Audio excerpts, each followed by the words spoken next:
Good afternoon, ladies and gentlemen. My name is Rizaul Islam, and I am a research intern at the Institute of Chinese Study, New Delhi. On behalf of the Institute of Chinese Study, I extend warm welcome to all to today's ICS Wednesday seminar titled Socio-Political and Cultural Factors in the Making of Chinese Science Fiction Writers Liu Cixin's Understanding of the Three-Body Problem.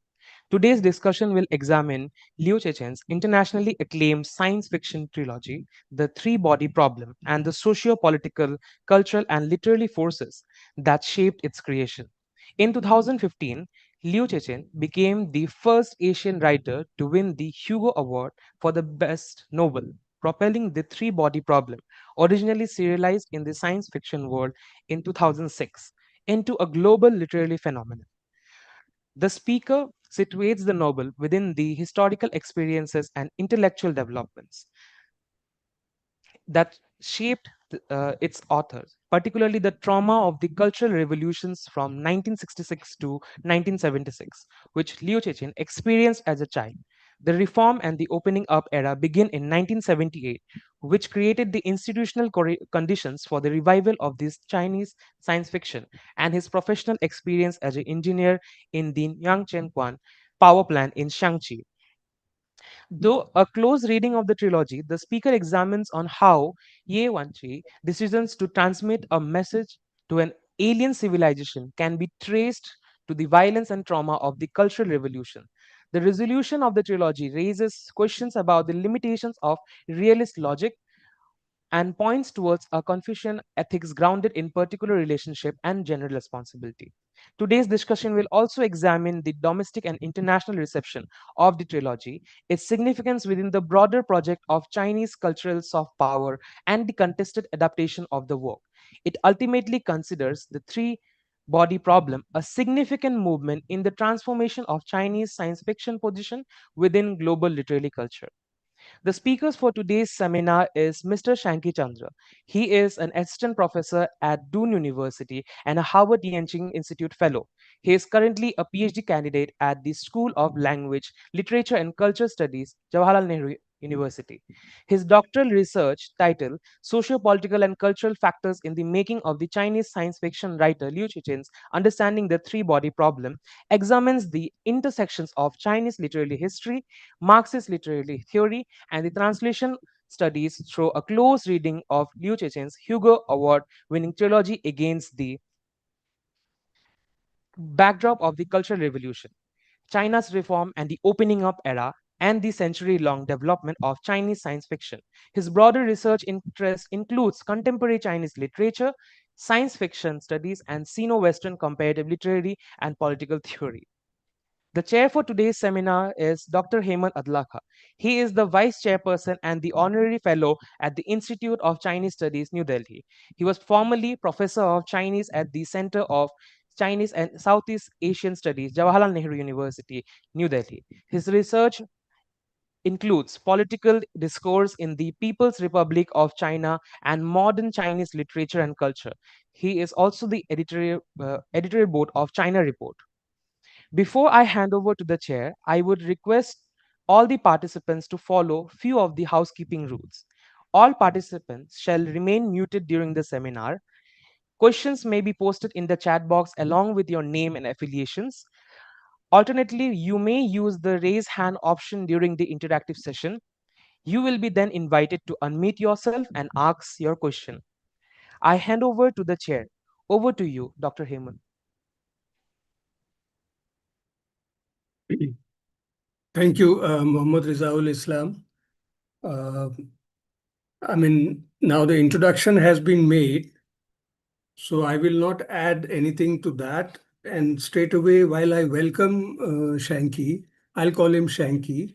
Uh, I will just add a couple of things, not eat into the topic of today, which of course belongs to Shanky, but a couple of background information, context, and perhaps uh, something very factual, latest about the three-body problem. Uh, of course, I congratulate Shanky for having concluded I think, his decade-long journey of doing his PhD on this topic. Um, I must say I've seen how I mean, his trajectory of these 10 years, and which of course took him from JNU to Doon University to Harvard, of course, several trips to China in between, and now he's back. But I also remember that almost a decade ago, when this topic was suggested to Shanxi, there was a big if hanging in front of Shanxi, because at that time it was very tentative for him. One, because like many, most, almost everyone in India had not heard either the name of Liu Cixin or three body problem. Perhaps a handful of people in the Chinese center in JNU were familiar. And to a very happy surprise for Shanky, when he went to ICS with this proposal, the director of ICS at that time, Ambassador Kantha, welcomed the proposal and perhaps was very excited that somebody has picked up this topic for research. And not only Ambassador Kantha was familiar with the book and the author, Ambassador Kantha, I'm talking of 1 decade ago, had also read Three Body Problem. So I think that perhaps gave Shanky some kind of a confidence and also relief that he is not on that unfamiliar terrain. I mean, there are people in Delhi, in ICS, in JNU who know about the subject. But anyway, it had been a very, very tough journey, not because of any other thing, but because three body problem in itself is not a very easy read. Of course, now thanks to the screen versions, there are two screen versions. One came out a couple of years before Netflix. Netflix came out with season 1 in 24. But before that, Tencent in China had come out with a screen version. And Netflix has, I think, also come out recently with season 2. But I mean, they have, of course, popularized it, no doubt. But the print version, I think, is far more thrilling and exciting and fun than the screen version. I mean, I can say from my experience that the print version is a lot more thrilling and fascinating, whereas the screen version, especially the Netflix one, I think will give you a lot of headache and it's full of boredom. And I don't know what Shanky thinks of the screen version of the Netflix, but uh, now coming back to the something latest which has happened to three body problem, that is, of course, Shanky will tell you the three body problem was the first of the trilogy, which came out in China in 2006. And I think by 2008, it was serialized first, and then it was printed from some publication house in Chongqing. And I think it was sold out like hotcakes within a few months of its publication. And then the remaining two parts of The Dark Forest and Death's End came out respectively in 2008 and 2010. And then the translation came out by Ken Liu, 2014 perhaps. And then the Hugo Prize and all that. And that is how we came to know about Liu Cixin. Now, last week, a publication house in the West somewhere, as a special tribute to Liu Cixin and the success of Three Body Problem, has come out with a new edition, limited edition of all the three volumes together in, I think, around 1,344 pages. Uh,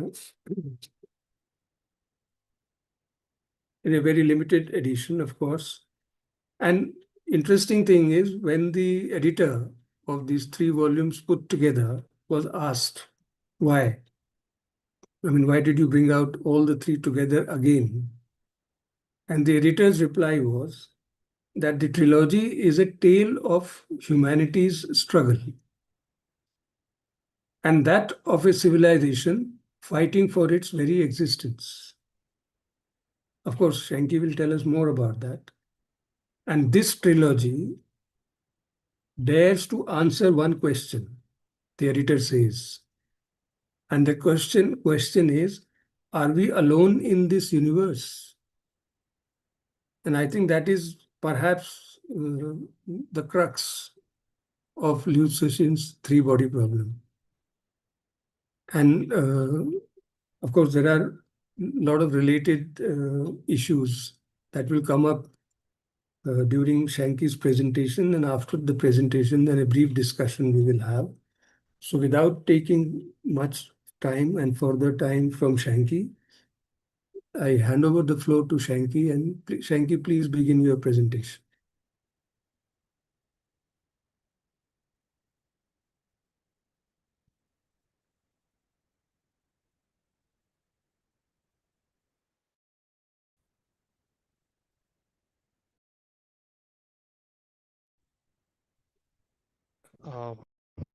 Uh, sir, am I audible?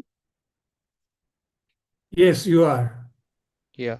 So thank you so much, sir. So it's a great honor to have had a mentor like you, and who is in truth responsible for this very topic. I still remember that I went to the what to say to the department, and then all of a sudden you called me and said that have you seen this particular news that the business standard. So there was a particular section for the Chinese science fiction, and you said that since you are interested in science fiction, why don't you with the three body problem begin? I would say. So shall I share my sir, presentation? Yes, yes, please.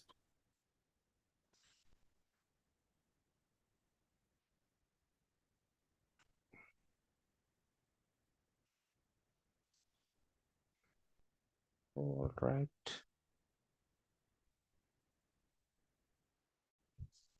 Okay.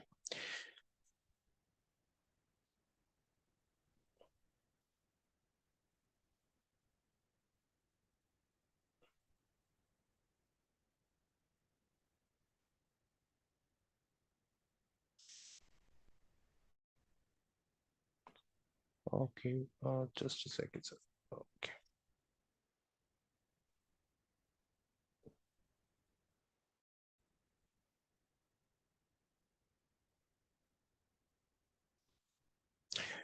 Um, okay. So thank you to the Institute for the invitation, and thank you all for being here. I'm Shanki Chandra, the assistant professor at the University, and this seminar, I would say the talk, draws on my doctoral research at the JNU Center for the Chinese Studies. So my subject today is the socio-political and cultural factors in the making of Chinese science fiction writer Liu Cixin, understanding the three-body problem. In 2015, Liu Cixin became the first Asian writer ever to win the Hugo Award for the best novel. His trilogy began as a magazine serialization in 2006, that is the Ke the science fiction world, which is published in Chengdu. And within a decade, became a global phenomenon, read by Barack Obama, adapted by both Tencent and Netflix, and discussed in strategy seminar far beyond the literature departments. My question today is how did this happen, and what does the novel owe to the specific historical and political condition, and to one specific writer's life that produced it? So I will take this in five movements. First, a century of Chinese science fiction from its introduction in the late Qing through liberation, the culture revolution, and reform to the Hugo, Second, what I will call the biographical challenges, including an encounter I had with the Liu Cixin himself in 2019, that should this entire research in ways I did not expect. The third, how his own life is written into his fiction. And the fourth, a close analysis of the trilogy itself. And fifth, its global and domestic impact, including a comparison I draw with the Ronald Reagan Strategy Defense Initiative. I will close with concluding remarks, and then I would be very much welcome to your question as well. So before we can understand the Liu Cixin, we need the century he inherited. The Chinese science fiction did not arrive as a passive imitation of the West or just copy or paste or something like that. It arrived as an instrument of national survival. The genre's introduction to China is inseparable from the national crisis. After the Opium Wars, the Taiping Rebellion, and the collapse of the Qing government in the 1911, the Chinese intellectual confronted the humiliating reality of a once central civilization outpaced by a smaller technological superior powers. Two figures matter the most here. Liang Qichao in 1902 founded the magazine New Fiction and wrote The Future of New China, arguing that if you want to reform a people, you must first reform its fiction. And in 1903, Lu Xun translated Jules Verne's Journey to the Moon and wrote a preface I treat as the founding manifesto of the Chinese science fiction. His argument was that the fiction could smuggle scientific consciousness past a reader's resistance to didactic instructions in a way, in a way, dry science fiction never could. The founding of the People's Republic in October 1949, what is called in Chinese the liberation, that is Jefang, transformed the condition of the literary production entirely. The Soviet influence was massive. 191 million copies of more than 12,000 Russian books were translated into Chinese between 1949 and 1956. A large share of them science fiction or the popular science. The result was a distinctive socialist mode of genre, optimistic about the socialist future, celebrating collective scientific achievement, largely without the dystopian or ambivalent strains already present in Western science fiction at the time. It was encouraged, but only within the tightly ideological bounds. Then, from 1966 to 1976, the genre all but disappeared. About along with the intellectual who might have written it. During the Culture Revolution's 40-day peak in Beijing alone, more than 1,700 people were beaten to death in so-called struggle sessions targeting scientists and intellectual as ideological suspect. Liu Cixin was a child during this decade, too young to be a direct target, but old enough to grow up entirely inside its aftermath. In a family reclassified as politically suspect. I want to flag this now because it becomes essential later. This is exact the historical register the three body problem opens inside.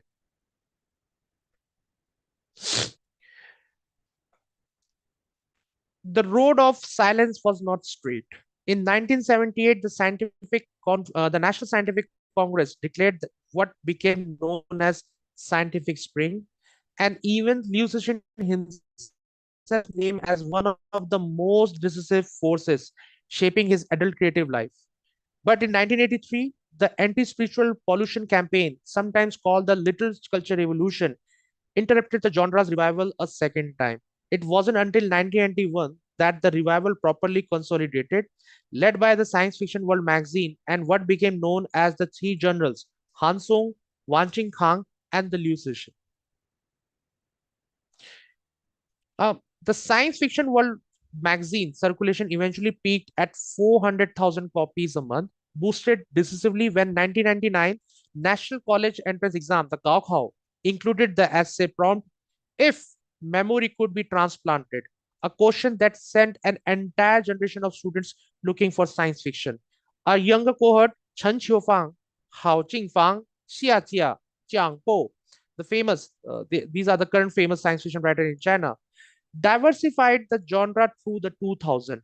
And when the three-body problem was serialized in 2006, social media, particularly the Weibo, let it spread virally, well beyond the existing science fiction community. In 2015, it won the Hugo, the first translated novel and the first by an Asian and the first by a Chinese to do so in the award's 60 years history.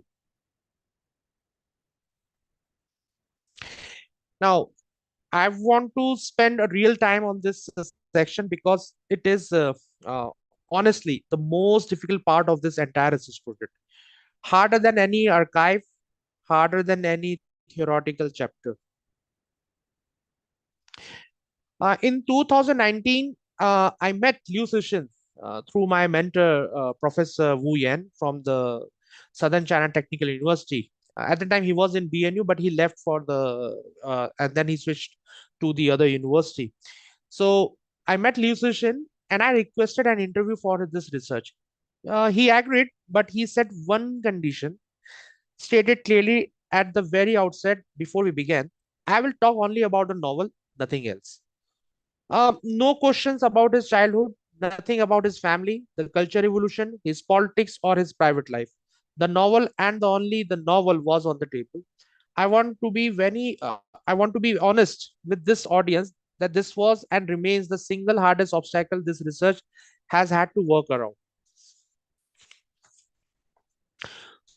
So, what does a researcher do when the subject himself refuses to be the subject? I had to reconstruct the biographical dimension of this thesis from the Liu Cixin has already put in writing on his own terms. His postscripts an essay of three-body problem trilogy, where he does speak in his own voice about satellite, hunger, stars, the culture evolution. And in 2019, I met the Liu Cixin and I requested for an interview for this research, and he agreed. But he said one condition, stated clearly at the very outset before we began, that I will talk only about the novel, nothing else. So, no question about his childhood, nothing about his family, the culture evolution, his politics, or his private life. The novel and only the novel was on the table.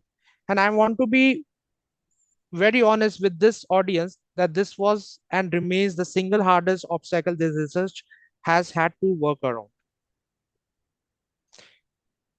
So, reading between the lines, so what does a researcher do when the subject himself refuses to be the subject? I had to reconstruct the biographical dimensions of this thesis from what Liu Cixin has already put in writing on his own terms.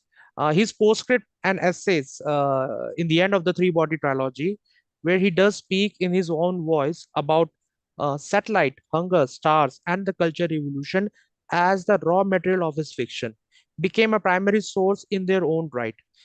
His 2001 novel Underground Fire, whose protagonist, the Lucian, differs from the author's own name by exactly one character, function as an autobiographical proxy for the years his direct testimony would not cover.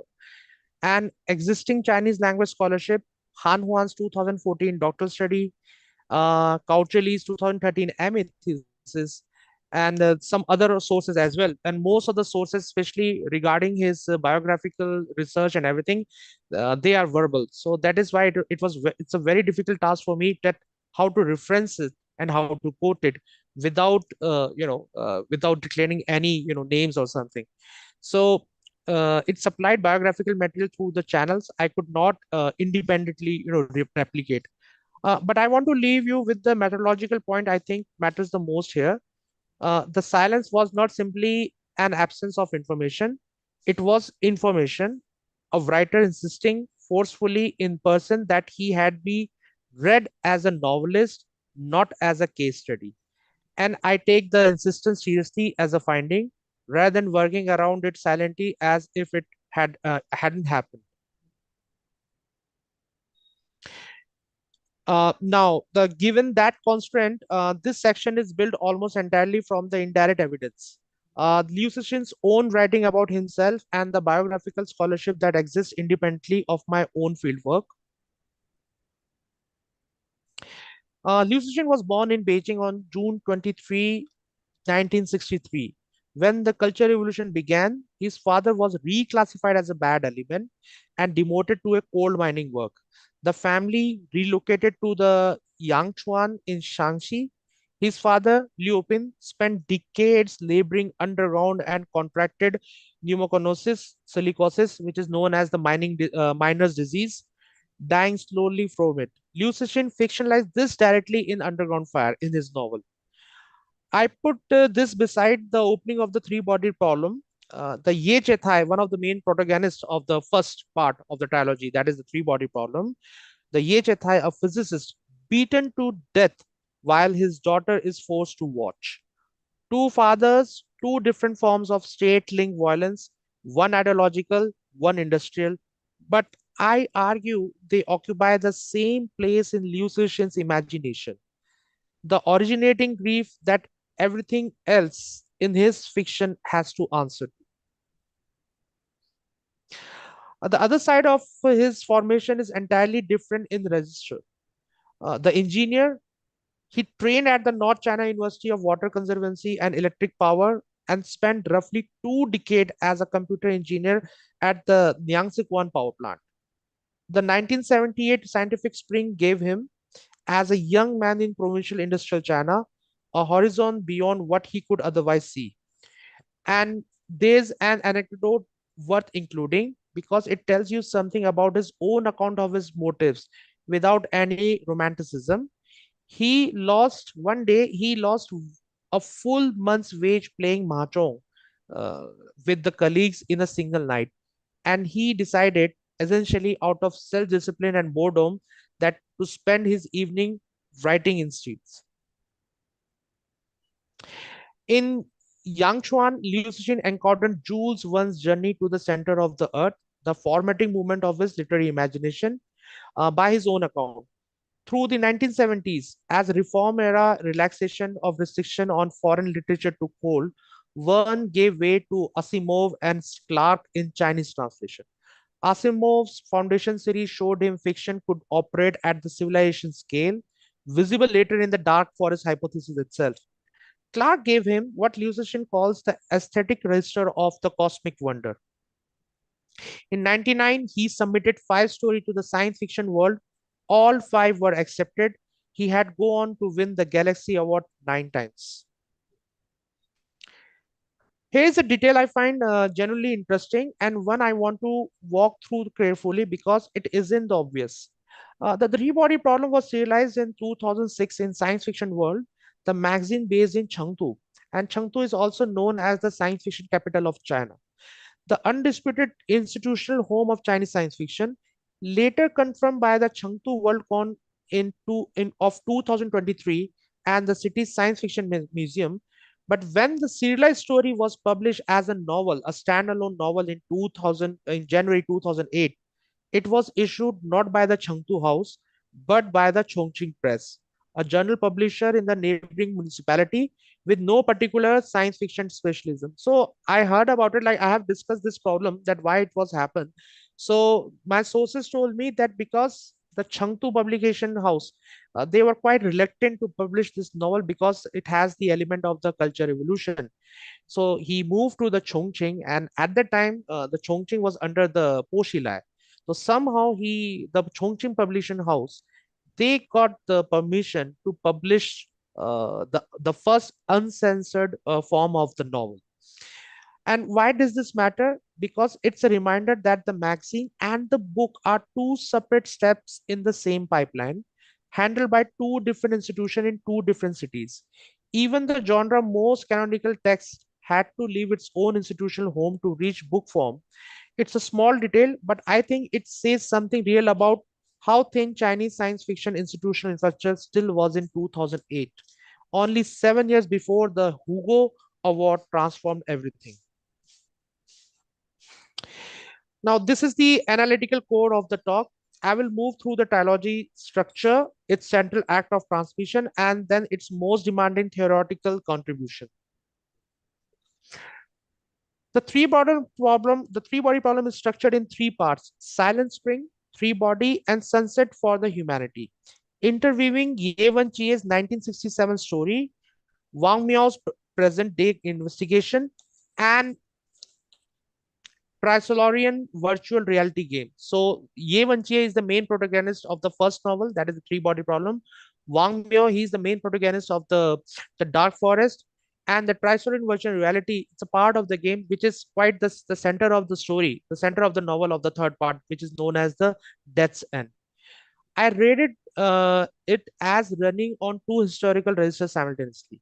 The first is the Cold War history, the real 1960s search for the extraterrestrial intelligence, the OSMA project, the Arecibo, the Voyagers, Golden Records gives the novel's fictional Red Coast listening program its strategic logic. The second is the Culture Revolution, which supplies the human cause across the trilogy, three volumes published in 2008, 2010, and the story expands from one's family trauma to the fate of the universe. Am I audible or like the presentation is okay? Is it working? Yes, yes, go ahead. Okay. So the history converges on Ye Wenjie. Her mother, this is the first part of the novel, that is the three body problem, the first part of the trilogy, that the history converges on Ye Wenjie. Her mother denounces her own husband to protect herself. Her sister is shot in a factional violence, recruited to the secret Red Coast base, which is based on the SETI project, that is the search for extraterrestrial intelligence. She discovers a way to amplify transmission using the sun, and in 1971, in despair at humanity's capacity for violence, sends a signal inviting alien contact. I read her decision not as a sudden aberration, but as the logical culmination of 2 decades of accumulated disillusionment, beginning in the stadium where her father was died in 1967 in front of her. The entire crisis that threatens the humanity across three novels has, at its root, a domestic political trauma. Now, this is the trilogy's most philosophically demanding contribution, and I suspect the part of this talk most relevant to like the ICS, to institute focus on the international politics. The dark forest theory rests on two axioms. Survival is every civilization primary need, and matter in the universe is constant, from which Liu Cixin derives a chain of suspicion and the risk of technological explosion. I trace this onto Kenneth Walt's structural realism, where an anarchic system generates competitive behavior regardless of any actor's intentions. Hobbes' individual can eventually negotiate a social contract. Lucian civilization, separated by light years, cannot even confirm each other existence without that the confirmation becoming fatal. The novel's Battle of Darkness later rests Cold War mutually assured destruction logic almost exactly. But the novel does not end with the dark forest theory. And this is the claim I most want to leave you with. Luochi, Luochi defeats the one of the main protagonists of the second and the third novel, defeats the Trisolian not by the refuting cosmic sociology, but by becoming willing, for the sake of two people he loves, to act on a theory he had held for 2 decades without motive to use. A Trisolian later concedes their own civilization once had that capacity too, and deliberately extinguish it, while in humans it still stubbornly lives on. I read this against the Confucian concept of benevolence, realized not as an abstract duty of to the humanity in general, but through the particular relationships. Liu Cixin is not merely writing neorealism in the language of science fiction; he is writing about the what neorealism cannot account for. From the text itself, I turn now to what the trilogy did in the world. Some figures to anchor this. The 2015 Hugo was the first time a translated novel had won in the awards 60 years in the 60 years history of the Hugo Award. By the early 2020s, the trilogy had sold more than 7 million copies in China and around 760,000 in English. The 2019 film adaptation of Liu Cixin novella The Wandering Earth grossed roughly 699 million US dollars worldwide. Obama put the trilogy on his 2015 reading list. Zuckerberg picked it for his global book club. It's now translated into more than 25 languages. I want to spend a moment on the comparison. I think is one of the more original contribution of this chapter. A structural analogy with the Ronald Reagan's 1983 Strategic Defense Initiative, the Star Wars. SDI was never technically realized, yet the rhetoric of a future capability shaped the Soviet strategic behavior in the present, forcing costly countermeasure against a system that was never actually built. I argue Chinese science fiction now function in a structurally similar way. China's 2020 State Film Administration guideline explicitly call for the science fiction to portray the country as a technological advanced nation. The Beijing Science Fiction Industry Fund has committed roughly 1 billion yuan to the sector, and the Wandering Earth's vision of collective engineer-led heroism directly echoes Xi Jinping's language of a community of shared future of mankind, a resonance Liu Cixin has himself acknowledged. Just as the SDI was a statement of American technological will as much as the Weapon program, Chinese science fiction now function as a statement of Chinese technological and the civilization ambition. A live case study is these soft power stakes, the competing 2023 Tencent and the 2024 Netflix adaptation. Netflix relocated the action to the UK and centered a group of the Oxford scientists. Chinese viewer called it flat and orientalizing, with one widely shared comparison to the journal Tao's Chicken. A related Weibo hashtag drew 2.23 billion reads in a single day. Tense's adaptation, by contrast, scored 8.7 out of 10 on Taupan from over 4,30,000 reviews. I balance this against a more measured voice. Chang Yiwu of Peking University, who points out that the Netflix market is in China to begin with, and that different creative choices of for a different audience don't necessarily amount to deliberate effort to demean China. I find that reading closer to my own position than the more nationalist framing that dominated the socialist media, the social media. Let me bring this together. The three body problem represent a qualitative transformation in the genre's history. The movement, a century long Chinese tradition of imagining the future, suppressed, revived, always marked by its national origin, produce of work of generally universal power. I want to close with three claims. On methods, a writer's refusal to discuss his own life is itself a finding, evidence of how he wants his fiction, not his biography, to carry the weight of the interpretation. And this research has tried to respect that refusal rather than the route around it. On the life, the forces that shape Liu Cixin, trauma, engineering, discipline, a reforming state, did not constrain his imagination. They were its condition of possibility. And on the world, with this trilogy, Chinese science fiction has established a genuine claim to a central position in both world literature and the vocabulary of the international politics. Uh, a quick practical note, if anyone asks afterward, the visual in this text are original diagram rather than the reproduced photograph for copyright reason.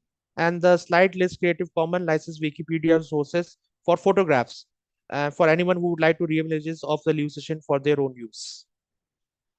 In the end, I would like to say thank you very much, and I would welcome the Institute's question and the discussions.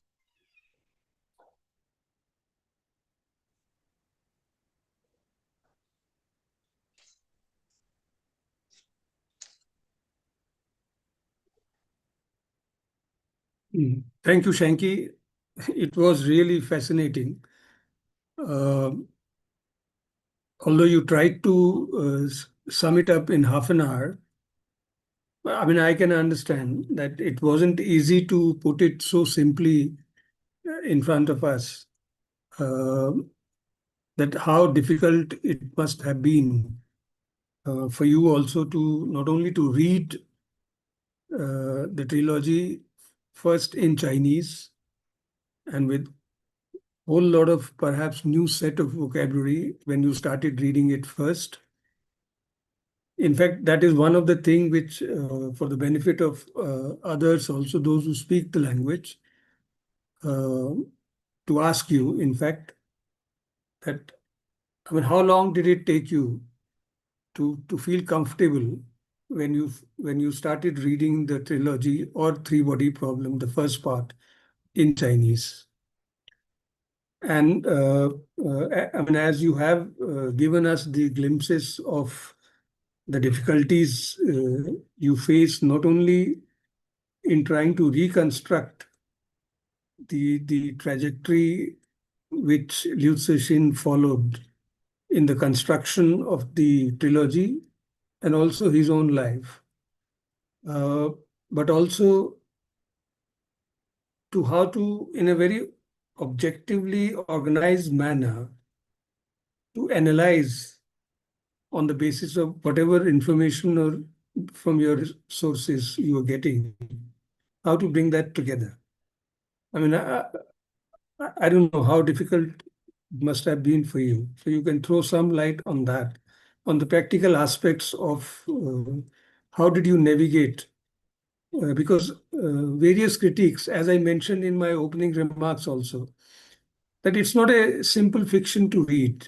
I mean, it's neither a simple science fiction to read.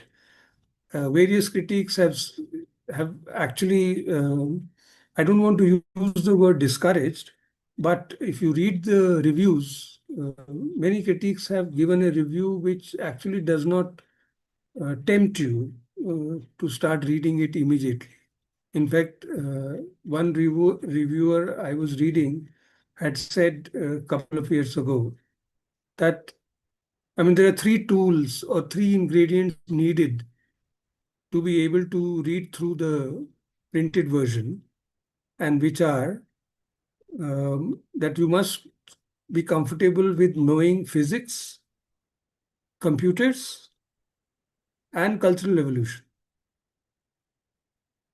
Anyone who misses one out of the three will have difficulty in following what one is reading.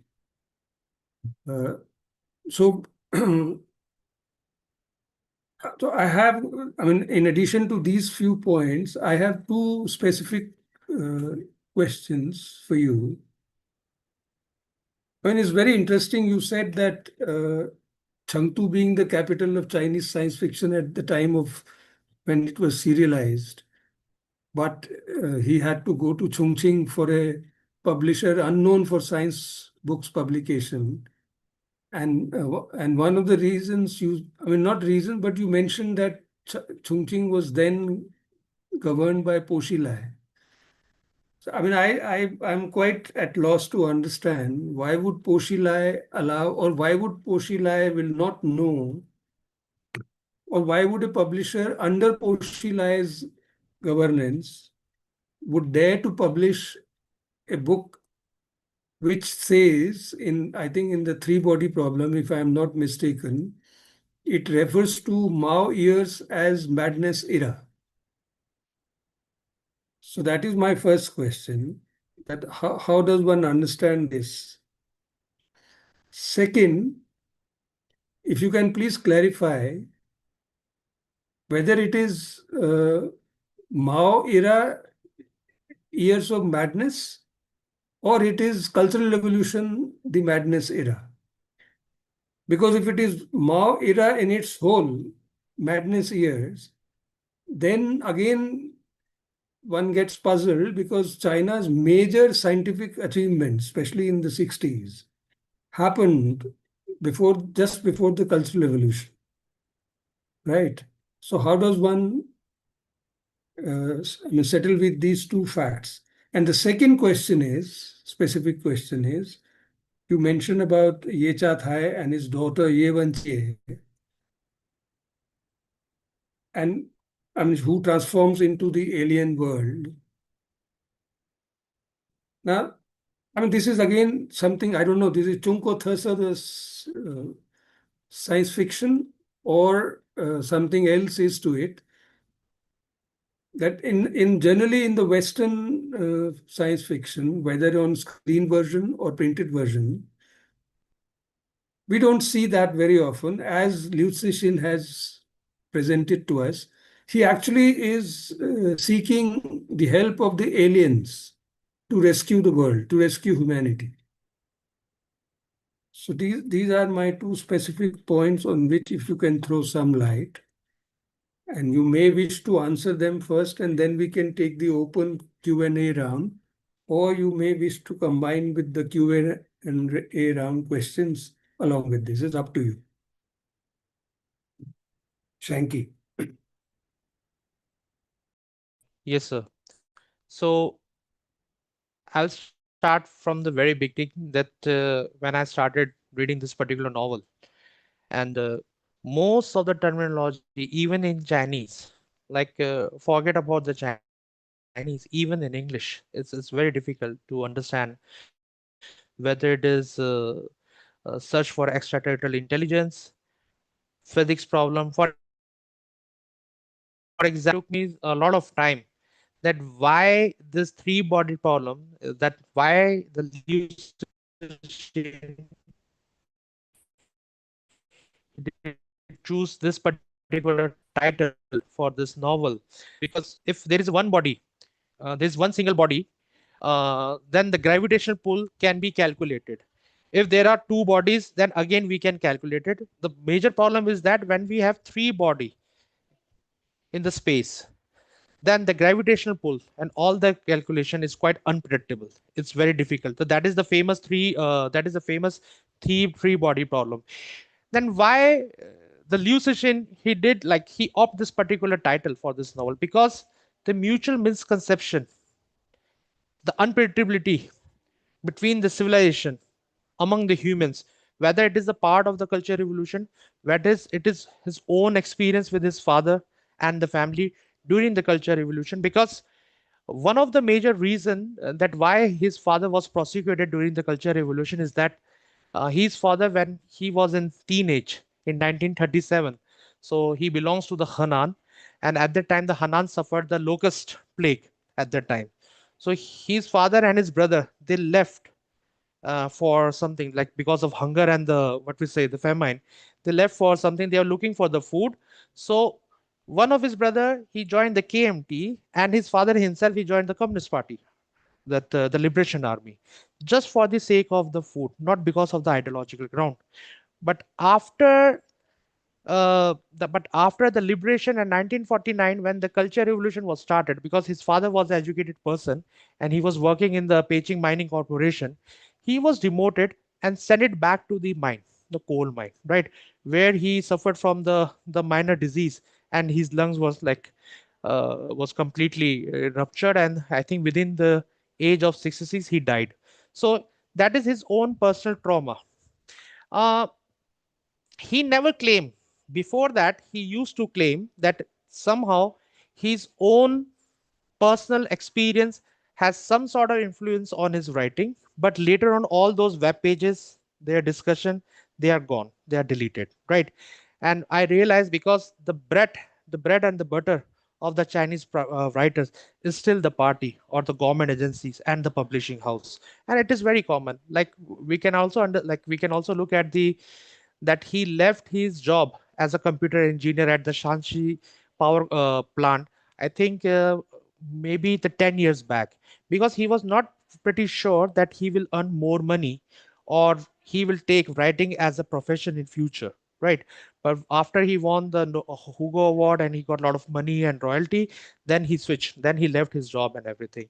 So reading three body problem in Chinese is a very difficult task. I read it in like twice, more than 1700 pages. But to be very honest, I also took help from the English version, which provide me the much more clarity.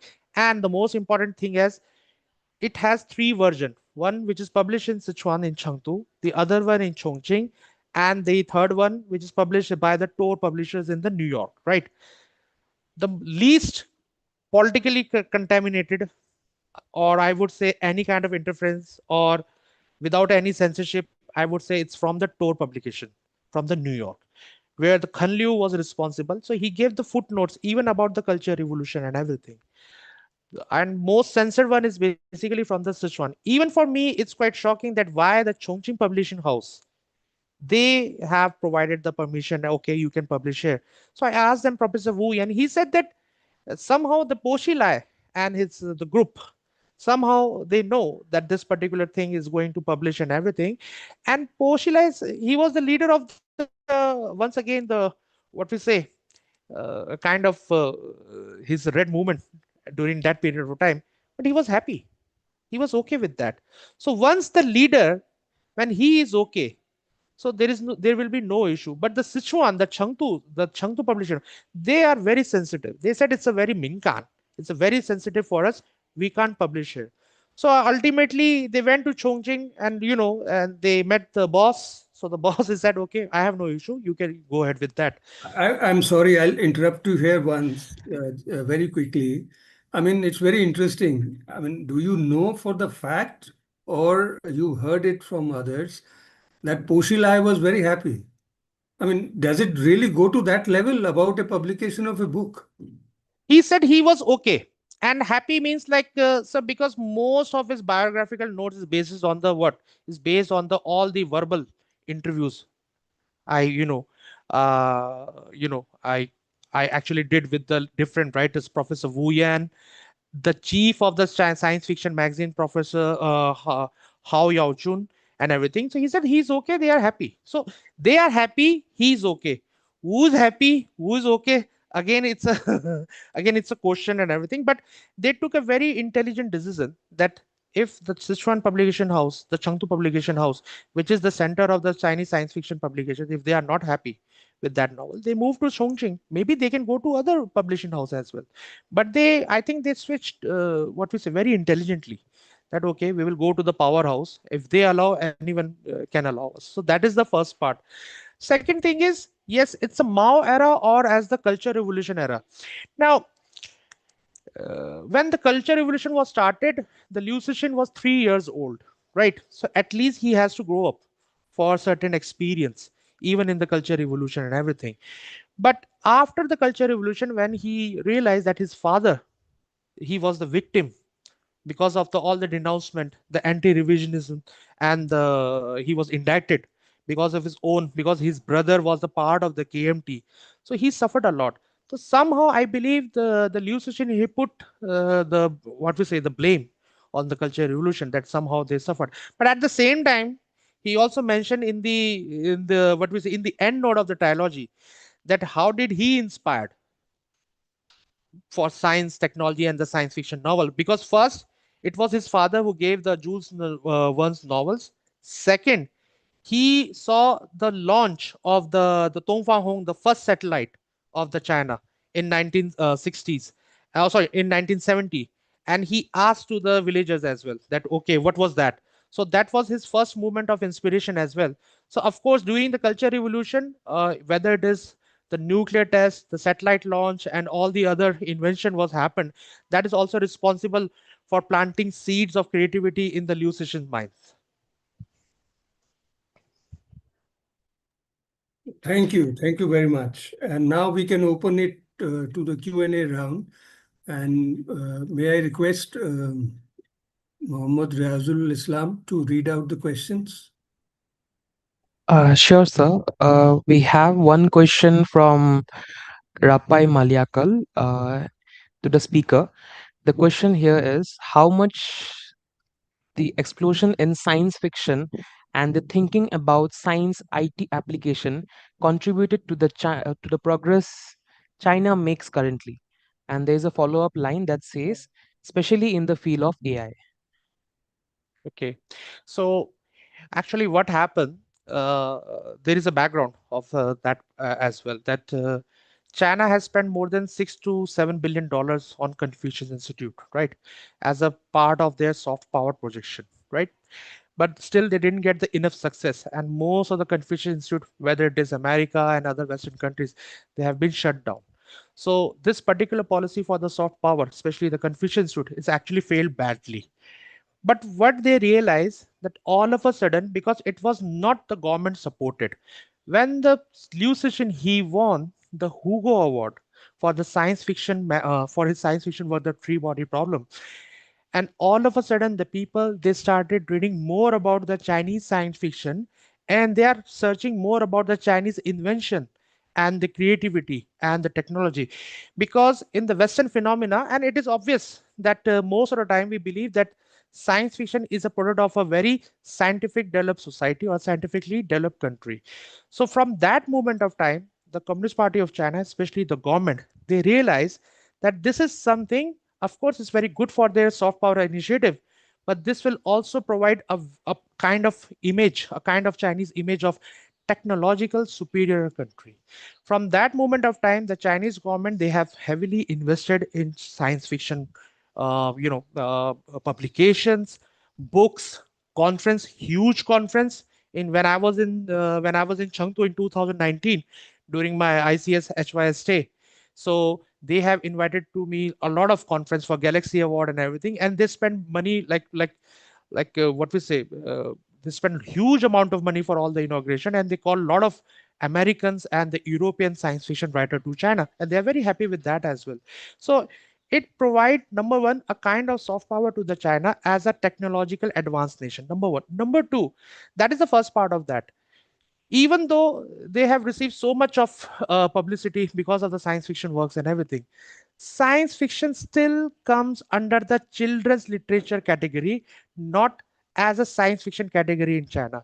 And the reason is that the party is pretty good at that they realize that if a science fiction writer, if he or she writes, and it's a science fiction is about the futurism as well, that if he or she writes that in future the China is completely different and it's a democratic country, so it could be a problem for them. So that is why they put the science fiction literature under the children's category literature, not in a science fiction category. The third main thing that why the Chinese government they are promoting the science fiction is that in 2003 they sent their scientific delegation to the America to find out that why the Americans they are very good at innovation and creativity, and they went to Cisco, Lockheed Martin, Boeing, and Microsoft. So they have done a lot huge, a very big level of a huge level of survey and everything, and they have found a lot of things. That one thing was very common. The one thing is so common is that most of the top technocrats, engineers, and the scientists somehow in their childhood days they have seen or they are the fan of the Star Trek or the Star Wars. So what they have realized that science fiction is actually, if the children's they read science fiction, is actually plants the seeds of the creativity and innovation in their mind. So from that moment of time, to promote the the Xi Jinping's, the what we say, the Chungko Meng, one of the major component of the Chungko Meng is Chuangxing Nengli, that is the creativity, the strength of creativity. So for because of that reason, they also promote Chinese science fiction, children's science fiction, and other science fiction, genre in China in a very controlled manner, so that the student they will learn more, and they can also improve the level of the creativity or the innovation from the very beginning.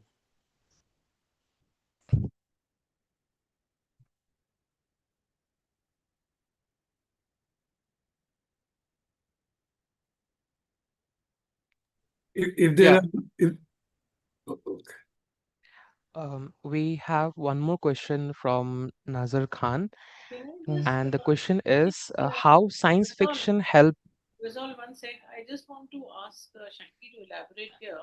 What I found interesting is that if the three body problem is being included under children's fiction, have they kind of abridged it or shortened it for children, or the huge three body problem, which a trained Chinese language person had difficulty in following, has been entirely put in the children's section?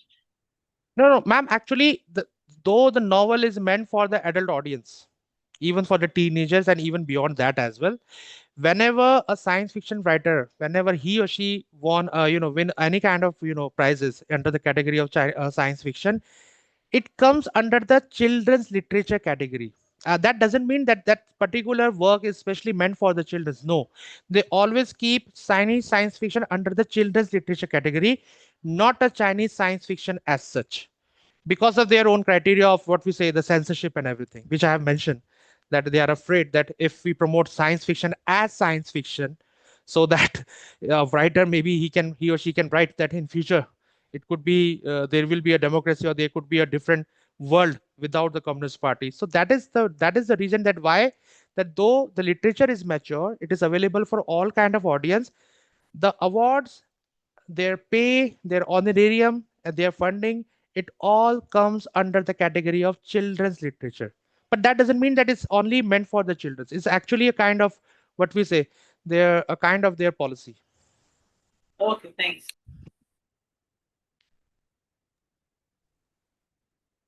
We may move forward to the next question that is in the chat box, and the question is from Nazar Khan. How science fiction helped China in technological advancement so far, particularly in the terms of memory transplant? Yeah, the memory transfer. So actually, I think I tried to do some sort of survey in China when I was when I was in China in 2019, but I didn't get the permission because I want to know that how many scientists, engineers, and the famous technocrats in China, maybe in their childhood days they have learned or we have read the Chinese science fiction or any kind of science fiction. So to be very honest, I didn't get the enough data. But how it's helping, number one, like take the example of the Hollywood. Like if you remember that the movies like the Alien Invasion, Independence Day, or any kind of movie. So most of the time you can see that most of the problem it comes to the America, not the other countries, right? And it is the America who resolve the issue. Somehow the Chinese, if you look at the wandering earth, they have their own a kind of sort of propaganda, since they got the funding from that as well. So they try to project China as the central power of the world, where they are resolving all kind of issue. Because in wandering earth, what happened, that the sun was going to expand or explode, so they are moving earth from the solar system, and the China was the major power. Along them the Russia was there, and you can see there is a scene when they are waving hands to the Pakistani engineers as well.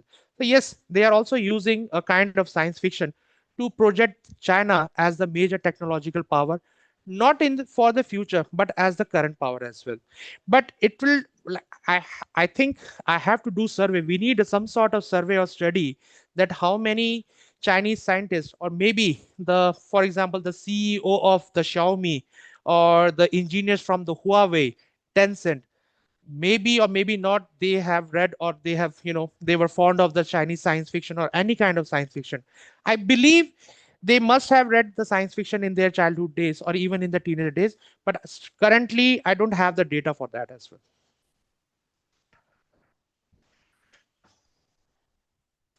Thinking about the science rt application contributed to the progress China.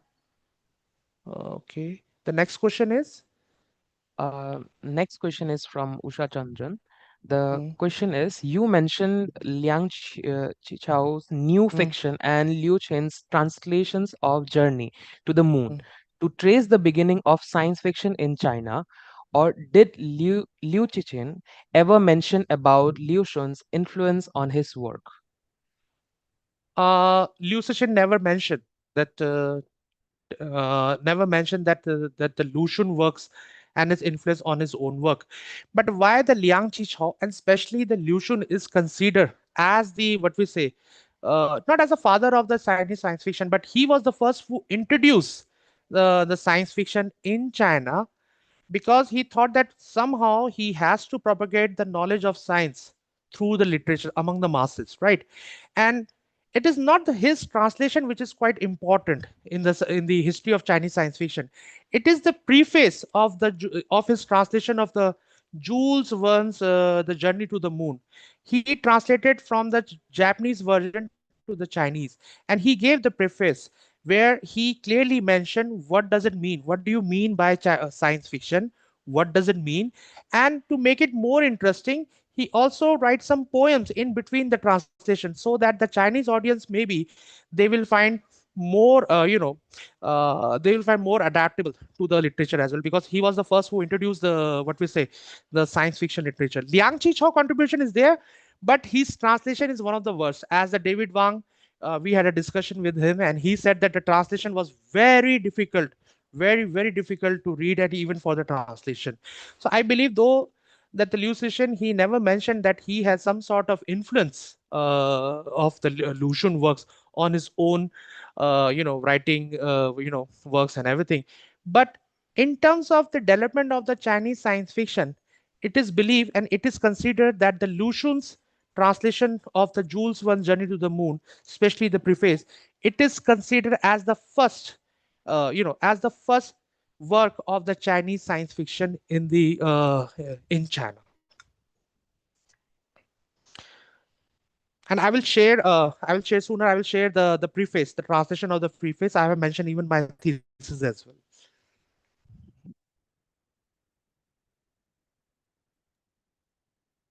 Am I Thank you, audible? sir. Yes, sir. Yes, sir. As of now, we do not have any more questions. If there are no questions in the chat box, maybe we can use the raise hand option. If anybody has any question that can be asked to Shanki directly.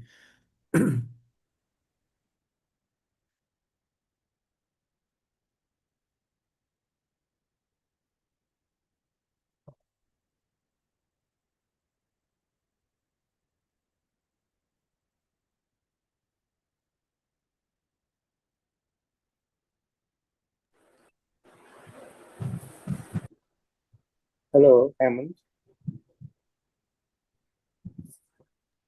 Yeah, Rapai, go ahead. Yeah, I think I will only, it's a supplement. I think if Shangi can add few of the things. Thanks to him for explaining the things. The two things I think when he mentioned, I think the house of Huawei, I think it has a lot of influence. He was in the early days, even though he is not coming out when he started the business. I think the science fiction had a role.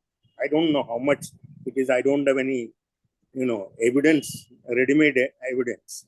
But the another interesting thing I find, because recently I never been to China, but the explosion in the street literature about the weapons and war and all that. I felt that some of the things, I think it was available in Chinese on Chinese street earlier than it is available in English or other modern literature. What we think. I think I will like Shanki's comments. Thank you.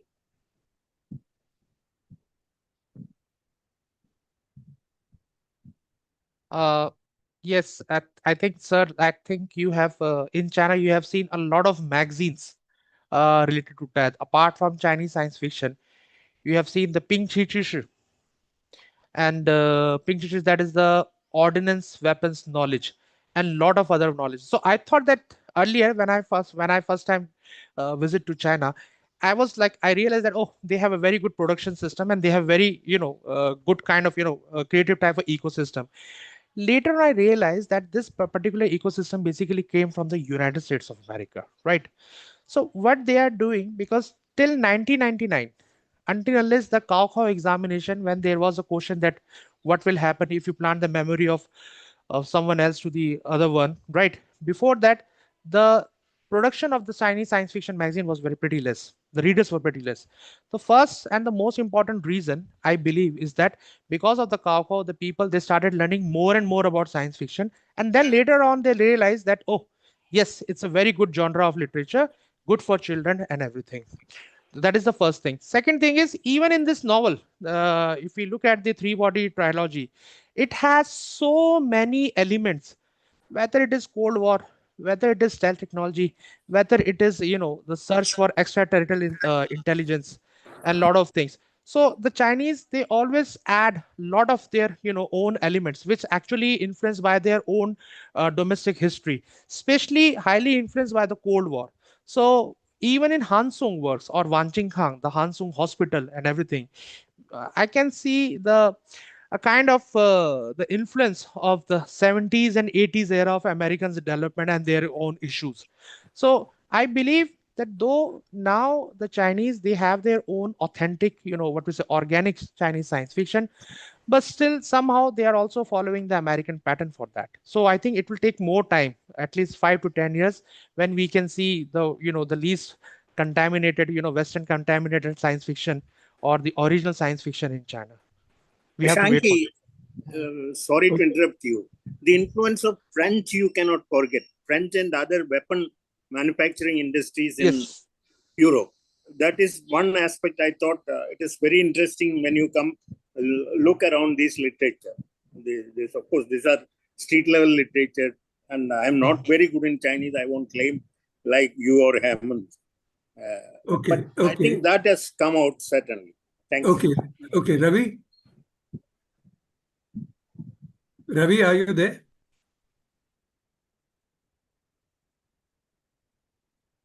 Uh, Hello, Shanky. Hello, sir. Um, Thank you very much for your presentation. I really enjoyed it. Uh, I've read uh, the book. As Hemant said, it was quite difficult going, um, but managed to go through it. Now, my question is this: that in most science fiction, um, anywhere in the world, there are various scenarios painted. Some are what are called utopian. So, there is a development in science, and it generally kind of benefits mankind or the society in some way. Those are classified as utopian. And the other side, the opposite, is the dystopian variety, where the outcome is negative in Mm. some way, either to humanity as a whole, to the society, to the individual, and so on and so forth. Now, in the Chinese genre of science fiction currently, from what you say, I gather there is a lot of emphasis on technological developments. But is there any speculation of what science might do to society, social order, different types of social order, perhaps no social order, collapse, Mm. uh, that kind of visualization? Have people attempted that kind of thing? That's my Oh, question. yeah. Thank you, sir. Yes, I think the Hansung in his writing, not Liu Cixin. Liu Cixin partially, I think later on I'll come on that as well.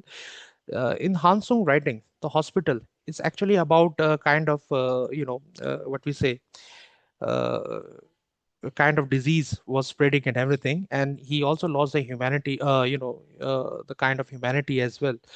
So most of the science fiction literature in China actually it actually shows the dark reality. I believe that somehow they want to convey the message of that the influence of technology is quite dark, right? Because we are losing more and more the people to people contact and the emotionless society as well. They want to express, but they can't. Number one, right? If we take example of the three body problem, and the background of the first part is based on the from 1960s till the 2000, and the deaths and the what from dark forest to the deaths end, right? The first part I would say it's a kind of utopian. The second and the third part is very similar to the dystopian narrative as well. And in that the center theme of this of the trilogy is uh, the survival of the civilization. And I think it's a very genuine question even for the Chinese regime, how they promote the business, right? I would say, like when I was in China, we were discussing that okay, China afraid of Japan, China afraid of this country and that. So one of the professors said, "We are not afraid of anyone. We are afraid of our own people." And what does it mean is that we are afraid that if we are not able to provide that amount of employment to the masses in China, that could be the problem for us. So I Yeah, believe the Shanky, survival. Shanky, I'll again Yeah. interrupt you here. You, Mm. you just now mentioned the survival of this civilization. So can you clarify what do you mean by it? Is it survival of Chinese civilization or survival of human civilization? Um, I think, sir, it is like in the both ways. Like in the novel, right? When the Ye Wenjie, she tried to contact to call a civilization from the Alpha Century because she already lost all the trust in the humanity after the trauma of the the Chinese what we say the culture revolution and everything. So she tried to call a outer civilization to help them out, right? But why a civilization from the other side? Why they will come? They will travel to the light years and come to the earth. Why they are going to save to the civilization from the earth? Of course, they are also looking for the survival, right? So in this particular novel and the background, the whole background of the novel is based on the Hobbes theory. I would say that the survival of the civilization, the survival is the most important aspect of the human life. And that is why in the end of the novel, I think somehow the Liu Cixin, he tried to conclude the novel that though the survival is the paramount objective of our society, still we should believe in benevolence, still we should work for the other people as well.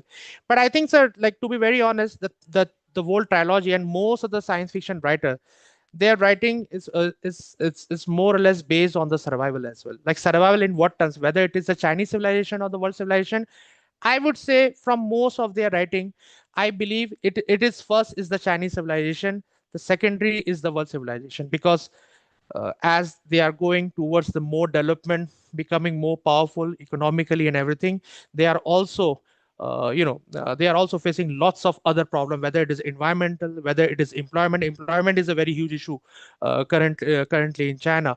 So I believe that survival as a resources, because the resources are constant, whether it is universe or the earth, the resources are limited.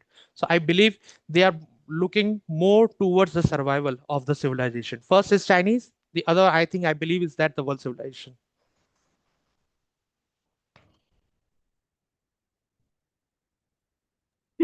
Okay. Any other raised hand questions? If not, then perhaps it's time to wind up. We are very close to the closing time. Can I have just one very quick question here? Yes, yes, please. So, Shanki, from what you say, this is obviously there's a lot of politics in this novel, and so clearly the dilemma for the authorities and the entire thing about publishing and so on. But when you look at its impact on society or response from society to this, to a lot of young people, cultural revolution maybe is a dim memory. But there is also a whole lot of other politics besides. What sense do you get of, say, the newer generations reacting to this? I mean, do they read anything in terms of the present contestation between state and society or any kind of tensions?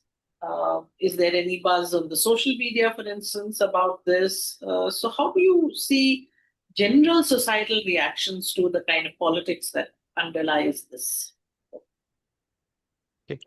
Thank you, ma'am. I think, ma'am, the general response is also varies on the age group as well. So from the very beginning, the teenagers, of course, though they really like this particular novel, the trilogy as such, but they don't know that how deep is that. The second one, from the 20s to the 40s, or I would say even above the 40s, they are highly impressed and they are highly influenced by this particular novel, because what they are seeing, they are they believe that science fiction, it's a kind of platform where the writers, they can come and discuss their, whether it is environmental problem, whether it is political problem, and all sort of social problems, and nobody can question them, because if somebody question that, they said, no, I'm not discussing about the society, it's all about the dystopian or the utopian society which doesn't exist. So it's a kind of science fiction. So I would say it's a kind of uh, there is a Chinese term for that as well, that most of the science fiction readers in China, they are reading science fiction so that they can somehow they can find some sort of tranquility or some sort of rest in their own world, because after reading a science fiction, they can also think about their own world, right?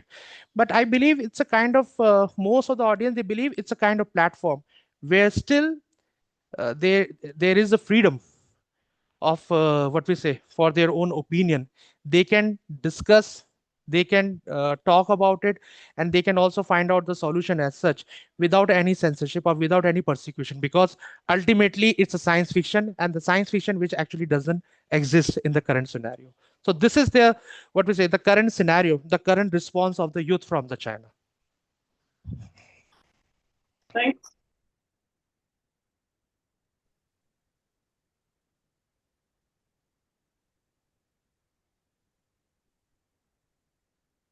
Okay, I think I don't need to sum it up now because we've had a very detailed Q&A session. And after that, there's no need for summing up such an elaborate discussion here. So I will give it back to the ICS team to conclude.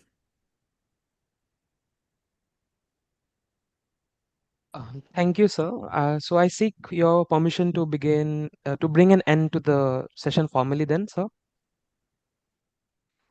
Yes, please.